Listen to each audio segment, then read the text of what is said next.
உங்கள் தந்தி1 தொலைக்காட்சியில் தினமும் ஒரு சர்ப்ரைஸ் மாலை 6 முதல் 7 மணி வரை காணத் தவறாதீர்கள். உலகத்திலேயே ஏலியனுக்கு கோயில் தமிழகத்தில்தான் முதலில் அமைக்கப்பட்டுள்ளது என்பதை நம்ப முடிகிறதா? பாதாள அறையில் மிரட்டும் ஏலியன் கோயில், சிலை வைத்து ஏலியனுக்கு பூஜை. என்னதான் நடக்கிறது பார்க்கலாம் இந்த தொகுப்பில். சரட்டென்று பறக்கும் தட்டு பறந்து போனது, ஏலியன்கள் டாட்டா காட்டினார்கள் என்பது போன்ற கட்டுக்கதைகள் கொஞ்ச வருடங்களுக்கு முன்பு வரை உலா வந்தன. அதற்கு பிறகு ஏலியன்கள் மனிதர்களோடு மனிதர்களாக வாழ்ந்து கொண்டிருக்கிறார்கள் என்ற புது புரளையையும் பரப்பிவிட்டார்கள். அயலான் படத்தில் சிவகார்த்திகேயன் டாட்டூ என்ற ஏலியனுடன் ஆட்டம் போட்டதை பார்த்து உள்ளரித்து போனவர்கள்தானே நாம். இது நாள் வரை இவையெல்லாம் கதைகள்தான் என்றுதானே நம்பிக்கொண்டிருந்தோம். ஆனால் உண்மையிலேயே ஏலியன்கள் இருக்கிறார்கள் என அடித்து கூறி கோவில் கட்டி வழிபாடு நடக்கிறது என்று சொன்னால் நம்ப முடிகிறதா? எங்கு தெரியுமா? படங்களில் காட்டுவது போல ஏலியன்கள் வந்திறங்கும் அமெரிக்காவில் அல்ல, நம் தமிழ்நாட்டில். அதுவும் சேலம் மாநகரில் பாதாள அறையில் சிலை வடிவில் அருள்பாலிக்கிறார் ஏலியன் சுவாமி. சேலம் மல்லமுப்பம்பட்டி, இதுதான் சிவகைலாய ஆலயம். வேறு எங்கும் இல்லாத அளவு இங்கு இரட்டை ஆருடை சிவலிங்கம் அமைந்துள்ளதாம்.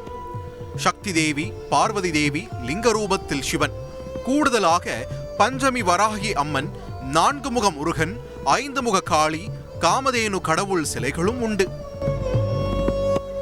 ராமர் போர் முடிந்து ஓய்வு பெற்ற இடமாதலால் ராமகவுண்டனூர் என்று பெயர் பெற்ற இவ்விடத்தில் ராமர் அம்பு எய்த கோலத்தில் சிலை. இப்படி நம்மூர் கடவுள்களுக்கு மட்டுமில்லை, வெளிநாடெல்லாம் தாண்டி வெளிகிரக கடவுள் ஏலியனுக்கும் சிலை உண்டு பாதாளத்தில். தினந்தோறும் ஏலியன் கடவுளுக்கு நேரம் தவறாமல் பூஜை செய்கிறார் கோவில் பூசாரி சித்தர் பாக்கியா. ஏலியன்கள் தான் சிவன் படைத்த முதல் பிரபஞ்ச தெய்வமாம். உலகில் முதலில் ஏலியனுக்கு சிலை அமைத்து வழிபடும் இடம் என்ற பெருமையையும் சேலம் சேர்த்து கொண்டது. ஏலியனுக்கு வழிபாடா? யார் இதற்கெல்லாம் அனுமதி தருவது என்ற கேள்வி எழுகிறதா?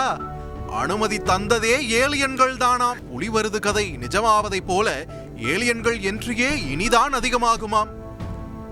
ஆத்ம ரூபத்தில் உரையாடல் நடக்குமாம் பூசாரி சித்தர் பாக்கியாவுக்கும் ஏலியன்களுக்கும். நினைக்கையிலேயே தொண்டை குழி அடைக்கிறது. அந்த ஏலியன் சிலை வைக்கக்கூடிய கொடுப்பனம் எங்களுக்கு கொடுத்துக்கிறதுனால அந்த தெய்வம் நாங்கள் அதை வச்சுருக்கோம். இப்போ ஏலியனோட வருகை பார்த்திங்கன்னா இனிமேல் அதிகமாகவே ஒழிஞ்சு கம்மியெல்லாம் ஆகாது. இது பல பேர் ஆராய்ச்சி செஞ்சிட்ருக்கிறாங்க. பல உலக நாடுகளுக்கும் இது தெரியும். ஆனால் வெளியில் மறைக்கிறாங்க. அது ஏன் மறைக்கிறாங்கன்னு தெரியாது. அது அவங்களுக்கே வெளிச்சம். நான் ஏதாவது தப்பாக பேசியிருந்தாலும் மன்னிச்சுங்க.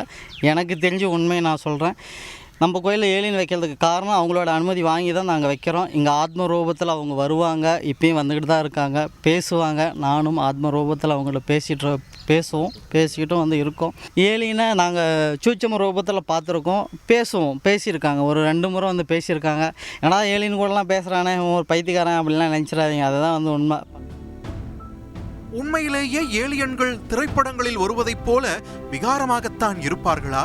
ஏலியன் படத்தில் வர மாதிரி கண்டிப்பாக இருக்க மாட்டாங்க. அவங்களுக்கு கொம்பு கிடையாது. ஏலியனுக்கு கொம்பு கிடையாது. மனித ரூபத்தில் இருப்பாங்க. அதாவது மனித ரூபத்தில் அவங்களுக்கு உண்டான ரூபத்தில் இருப்பாங்க.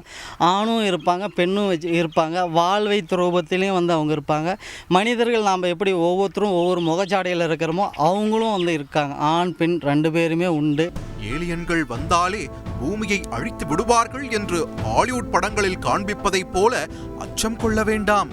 உலகத்தை காக்கப் போகும் மாபெரும் சக்தியே அவர்கள்தானாம்.